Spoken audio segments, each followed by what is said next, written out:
დღეს ხდება ძალიან დიდი ცვლილება საძიებო სისტემების ბაზარზე. Google ძალიან დიდხანს იყო დომინანტი საძიებო სისტემა, თუმცა დღეისათვის მომხმარებლებს ურჩევნიათ რომ კითხონ ChatGPT-ს, ელაპარაკონ Gemini-ს, ან მოძებნონ Perplexity-ი, რომლის სახელი ძლივს დავემახსოვრეთ და ჩემი აზრით ტყუილად გაჰაიპებული AI საძიებო სისტემაა. ბოლოს ამ თვეში ChatGPT-ს მიმართ ინტერესი გაიზარდა 50%-ით. რა თქმა უნდა, Google-იც არ ზის გულხელდაკრეფილი ამ ცვლილებების საპასუხოდ და შემოიღო AI mode, რომელზეც წინა ვიდეოში ვისაუბრე. რეალურად ეს არის ძალიან დიდი შესაძლებლობა ბიზნესებისთვის, დამატებითი ტრაფიკის და დამატებითი გაყიდვების მოსაზიდად, თუმცა შესაძლებლობასთან ერთად ეს გამოწვევასავითაც არის, რადგან ან უნდა ადაპტირდე, ან უნდა გაქრე. დაახლოებით იგივე სიტუაცია იყო 2000-იან წლებში, როცა Google-ის და ზოგადად საძიებო სისტემები შემოვიდა და მაშინაც ბიზნესების ნაწილმა განიცადა ძალიან დიდი ზრდა, წარმოუდგენლად დიდი ზრდა, ხოლო ბიზნესების ნაწილმა განიცადა ძალიან დიდი ვარდნა, ან საერთოდ გაქრნენ. დღესაც სწორედ მსგავსი ცვლილების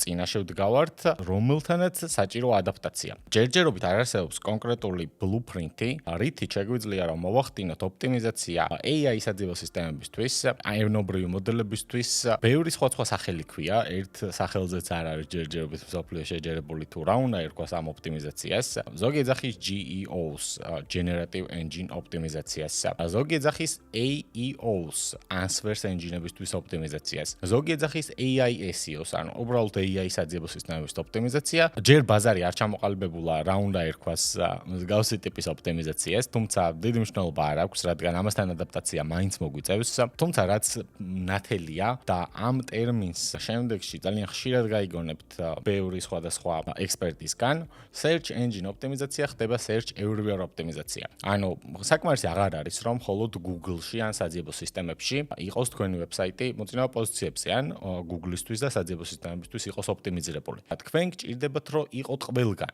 იძებნებოდეთ ყველგან, მათ შორის საძიებო სისტემებში, მათ შორის ენობრივ მოდელებში, ChatGPT-ში, Gemini-ში, Cloud-ში, Perplexity-ში. ხოლო დღევანდელ ვიდეოში შევესწრები რომ აგიხსნათ როგორ ხდება AI mode-ისთვის ან Answers Engine-ებისთვის ოპტიმიზაცია. ჩვენ Tenix SEO-ში გვაქვს SEO Lab-ი, სადაც Tenix SEO-ს გუნდის წევრები ვიკრიბებით ყოველკვირეულად და სწავლობთ, ტესტავთ და ვაკვირდებით როგორ მუშაობენ ეს AI საძიებო სისტემები. მე აქედან გამომდინარე ვატარებთ ექსპერიმენტებს, რადგან რეალურად ეს ცვლილება რაც მიმდინარეობს, დიდი ალბათობით საძიებო სისტემების ბაზარზე ბოლო 10-15 ან შეიძლება 20 წლის მანძილზეც კი ყველაზე დიდი ცვლილება იყოს. მაშასა შეგვიძლია რომ გადავიდეთ საქმეზე. დღევანდელ ვიდეოში ვისაუბრებ სამ ძირითად ფაქტორზე, რის მიხედვითაც შეგვიძლია რომ გავაკეთოთ AI mode-ისთვის, AI search-ისთვის ზოგადად ოპტიმიზაცია. ხოლო ამ ფაქტორებიდან პირველი არის ტრადიციული SEO, სტანდარტული, ტრადიციული, კლასიკური SEO, რადგან ეს ენობრივი მოდელები ChatGPT-ც, Gemini-ც, Cloud-იც, Perplexity-ც როგორც მუშაობენ, ანუ იმათაც ხომ მოიძიონ საიდანღაც ეს ინფორმაცია, რაც თქვენ უნდა გიჩვენონ. სხვადასხვა წყაროებში ეს საძიებო სისტემები იძიებენ ინფორმაციას, შემდეგ ფილტრავენ და თქვენთან მოაქვთ მოკლე პასუხის, მოკლე ინფორმაციის სახით. აქედან გამომდინარე, მაგალითად ChatGPT-ის შემთხვევაში, Google-ის ტოპ პოზიციებისა და ChatGPT-ის პასუხების დაახლოებით 50% ერთმანეთს ემთხვევა. Bing-ის შემთხვევაში დაახლოებით 70%-ია მსგავსება, იმიტომ რომ სავარაუდოდ ChatGPT-ის Bing-ის SERP-დან უფრო მეტად მოაქვს საძიებო შედეგები. ხოლო Perplexity ბევრ სხვადასხვა საძიებო სისტემას იყენებს, ეძებს YouTube-ზეც, ეძებს Wikipedia-შიც, ეძებს Google-შიც, ეძებს Bing-შიც და მაქედან გამომდინარე აძლევს მომხმარებლებს პასუხს. ანუ ეს საძიებო სისტემები, ეს ენობრივი მოდელებიც, ChatGPT, Gemini, Cloud-ი, ძირითადად ალბათ საქართველოში უმეტესობა ChatGPT-ს იყენებს. იყენებენ ჩვეულებრივ საძიებო სისტემებს, ანუ სხვანაირად შეუძლებელია, იყენებენ ჩვეულებრივ საძიებო სისტემებს იმისათვის, რომ იპოვონ შესაბამისი პასუხი და თქვენამდე მოიტანონ. უბრალოდ სანამ თქვენამდე მოიტანენ ამას შესაბამის ფორმას აძლევენ, უფრო მარტივს, უფრო წაკითხვაც, აღარ გჭირდებათ 10 ბმულზე გადასვლა იმისათვის, რომ ეს ინფორმაცია მიიღოთ, რაც გინდათ და უბრალოდ გიმარტივებენ გარკვეული ინფორმაციის მიღებას. თუმცა, საძიებო სისტემის გარეშე შეუძლებელია რომ ამათ იმუშაონ, რადგან მაინც ძიება ხორციელდება. რა თქმა უნდა, თუ რაიმეს ეძებთ და არ ეკითხებით რაღაც პირველ საუკუნეში მომხდარ ისტორიულ მოვლენაზე, რომელიც შეიძლება ისედაც იცოდეს ChatGPT-მ დატრენინგებული იყოს მაგაზე. ანუ რეალურად საძიებო სისტემებს გვერდს ვერ ავუვლით და AI საძიებო სისტემებისთვის ოპტიმიზაციის პირველი ყველაზე ფუნდამენტური ნაწილი ეგ არის ჩვეულებრივი ტრადიციული SEO. თუ Google-ში top 3-ში ხართ და top 10-შიც რომ იყოთ, ან top 20-შიც რომ იყოთ, უფრო დიდი შანსია, რომ ChatGPT-მ ურჩიოს მომხმარებელს თქვენი პროდუქტი,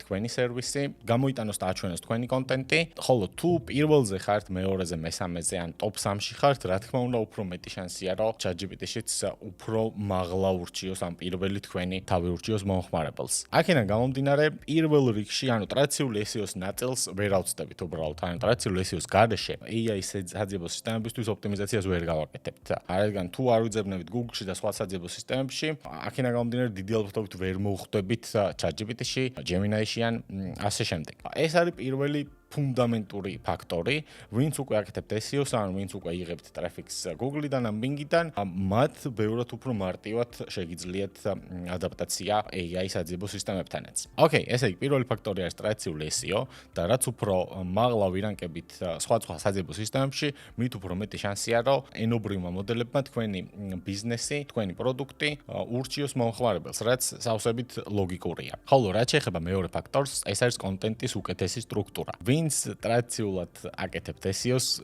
ალბათ უკვე ან ვინც მიყურებთ, იცით რა მხელა მნიშვნელობა აქვს კონტენტს იმისათვის, რომ მოიპოვოთ პოზიციები და მიიღოთ ტრაფიკი Google-დან. თუმცა ამ შემთხვევაში საქმე განსხვავებულად არის შედარებით, რადგან კონტენტის სხვანაირი ფორმატით მიწოდება გვჭირდება AI საძიებო სისტემებისთვის. 2017 წელს Google-მა გამოიგონა ტრანსფორმერი, ის ტრანსფორმერი არა, ტრანსფორმერი დაარქვა უბრალოდ, რომელიც ტექსტის წაკითხვის სხვანაირ მოდელს გულისხმობს. სანამ გამოუშვებდა ტრანსფორმერს, იქამდე რობოტები ტექსტს ყიდულობდნენ მიმდევრობით. აი თითი რო გააყოლო ტექსტს, თითოეული სიტყვის შემდეგ რა სიტყვა მოდიოდა, მასე მიყვებოდნენ და მასე ანალიზებდნენ ტექსტს. ხოლო ტრანსფორმერის გამოგონების შემდეგ რობოტს, მანქანას, პროგრამას შეუძლია რომ ტექსტი მთლიანობაში გაანალიზოს, გაიაზროს, ასე რომ ვთქვათ, უხეშად და აქედან გამომდინარე გამოიტანოს დასკვნები ან დაგველაპარაკოს. სწორედ ეს ტრანსფორმერის გამოგონება გახდა საფუძველი იმისა, რომ შეიქმნა შემდეგ ChatGPT-ის ენობრივი მოდელები, ეგ გამოგონება უდევს საფუძვლად ChatGPT-ის და სხვა ენობრივ მოდელებსაც.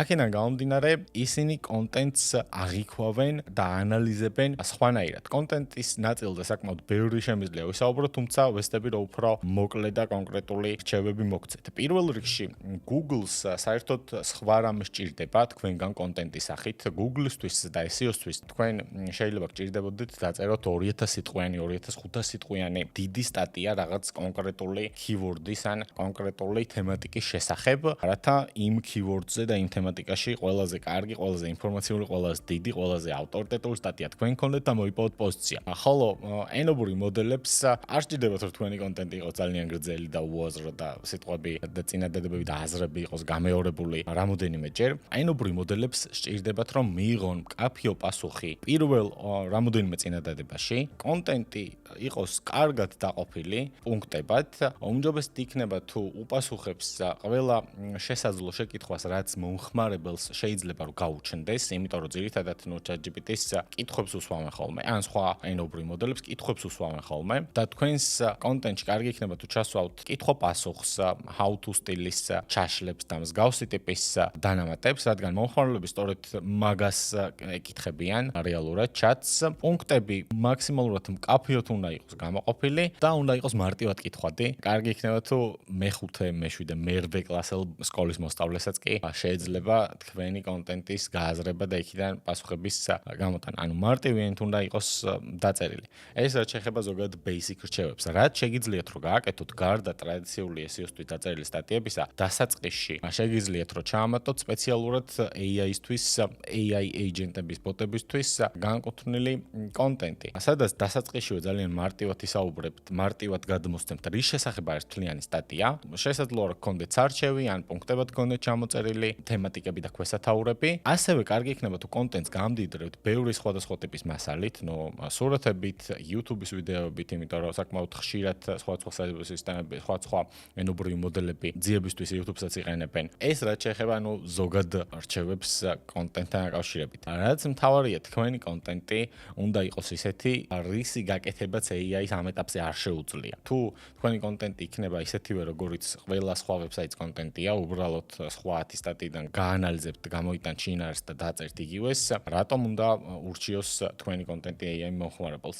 ანუ თქვენ უნდა ეცადოთ, რომ მოიფიქროთ და შექმნათ რაიმე ისეთი ტიპის კონტენტი, რასაც AI თვითონ ვერ გააკეთებს. ასევე კარგი იქნება თუ გააზიარებთ first hand experience, ანუ თქვენს პირად გამოცდილებას იმ საკითხთან დაკავშირებით, რაზეც წერთ და რაზეც გაქვთ კონტენტი. ხო, კონტენტს რაც შეეხება, მოკლედ, რაც შეიძლება მარტივად და მოკლედ და პირდაპირ უნდა პასუხობდეს მომხმარებლის შეკითხვას. თუ ბევრ ესეთ შეკითხვას უპასუხებს, უფრო მეტი შანსია, რომ ენობრივმა მოდელებმა თქვენი კონტენტიდან წამოიღონ გარკვეული ინფორმაცია და შემდეგ ურჩიონ brand mention-ი გააკეთონ თქვენი კომპანიის. შეგიძლიათ, რომ ბევრი მსგავსი შეკითხვა გაერთიანოთ ერთ სტატიაში და მსგავსი ტიპის კონტენტი აწარმოოთ. Topical authority-სთან ვისაც გქონიათ შეხება, რითაც topical authority გარკვეულ თემატიკებში ითვისებს აბსოლუტურად ყველა შესაძლო შეკითხვას, რაც შეიძლება მომხმარებელს დაებადოს და ყველა შესაძლო თემატიკას და ქვეთემატიკას. დაახლოებით მსგავსი სტილით გვჭირდება კონტენტის წარმოება ენობრივი მოდელებისთვისაც. ასევე საჭირო იქნება კონტენტი გაყიდვების ციკლის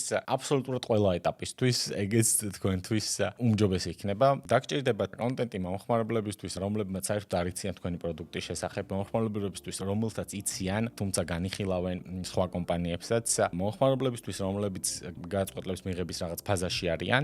მოკლედ, კონტენტი გჭირდებათ გაყიდვების ციკლის აბსოლუტურად ყველა ეტაპისთვის, რაც პოტენციურად გაგიზრდით ასევე brand mention-ებს ენობრივ მოდელებში. სწორედ მაქედან გამომდინარე, შეძლებთ, რომ მოხვდეთ ენობრივი მოდელების პასუხებში და რეკომენდაციები გასცეს ენობრივ მოდელებმა თქვენ შესახებ, თუ კონტენტის ნაწილში ზემოთ ჩამოთვლილ საკმაოდ ბევრ ფაქტორს გაითვალისწინებთ. და რაც შეეხება მესამე ფაქტორს, ესეც არ არის, რა თქმა უნდა, ახალი, ვისაც ზოგადად SEO-სთან ჰქონია შეხება, ან თუნდაც მარკეტინგთან. ზოგადად ენობრივი მოდელები, ChatGPT მაგალითად, არ ეძებს მარტო კონკრეტული keyword-ის შესახებ არსებულ სტატიებს ან ვებსაიტებს. ანუ არ სჭირდება მხოლოდ კონკრეტულ keyword-ზე რაიმე ავტორიტეტული სპოვნა. ისინი ეძებენ ვინ ხარ, რატომ ხარ ავტორიტეტული ან ცნობადი ამ სფეროში, როგორია შენი ბრენდის ცნობადობა სხვადასხვა ციფრულ პლატფორმებზე, Facebook-ზე, TikTok-ზე, Instagram-ზე, როგორი რევიუები გაქვს, რას წერენ შენზე სხვადასხვა მედია სააგენტოები, საიდან გაქვს გადმოლინკები და ბექლინკები. ანუ რეალურად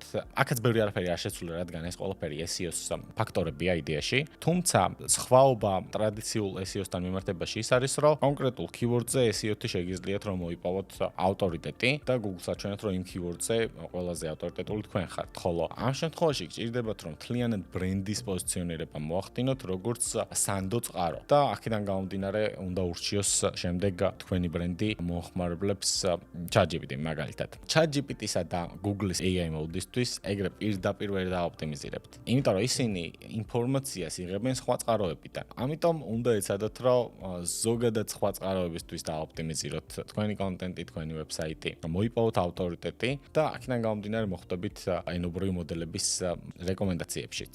კონტენტის დაფორმატებასთან დაკავშირებით AI საძიებო სისტემებისთვის ან ენობრივი მოდელებისთვის, როგორც გენც ეუწოდეთ, ჩვენ გვექნება ჩვენ checklist-ი, რის მიხედვითაც ვიმუშავებთ. აღწერა შეგიძლიათ იხილოთ ბმული და გახდეთ ჩვენი გამომწერი email-ზე. ჩვენს გამომწერებს გავუგზავნით ამ checklist-ს, მაშინვე როგორც კი გავამზადებთ და სხვა საინტერესო სიახლეებსაც შემოგთავაზებთ ხოლმე თქვენს inbox-ში. რაც შეეხება ხელსაწყოებს, რაც შეგვიძლია რომ ამ პროცესში დავიხმაროთ, SEMrush-მა გამოუშვა ძალიან კარგი თული, რომელიც გვეხმარება ვნახოთ, როგორ ახსენებენ ChatGPT და სხვა ენობრივი მოდელები ჩვენს ბრენდს, რა სიხშირით ახსენებენ დაახლოებით და როგორ შეგვიძლია რომ გავაუმჯობესოთ და მოვახდინოთ ოპტიმიზაცია. მისთვის ზოგად რეკომენდაციებს გვაძლევს, საკმაოდ კარგი ხელსაწყოა, შეგიძლიათ რომ გამოიყენოთ და დაიხმაროთ, რადგან SEMrush ისევ როგორც Ahrefs-ი SEO ოპტიმიზაციის ბაზარს ძალიან დიდი ხანია საუკეთესო ხელსაწყოებს გვთავაზობენ და ამ ხრივაც უკვე SEMrush საკმაოდ კარგი თული აქვს AI search-ის ანალიზისთვის. ნუ სამომავლოდ უახლოეს 3 თვეში, უახლოეს 9 წელიწადში ბევრად უფრო მეტი ხელსაწყო იქნება და ბევრად უფრო დაიხვეწება ანალიზის და ოპტიმიზაციის პროცესში. თუმცა ამჯერად ესეც საკმარისია, რადგან მაგალითად Google-ის შედეგები უფრო მეტად სტატიკურია, რაც ნიშნავს იმას, რომ გარკვეულ keyword-ზე შესაძლოა ხართ პირველ პოზიციაზე, გარკვეულ keyword-ზე მეორეზე, გარკვეულ keyword-ზე მესამეზე. ხოლო AI-ის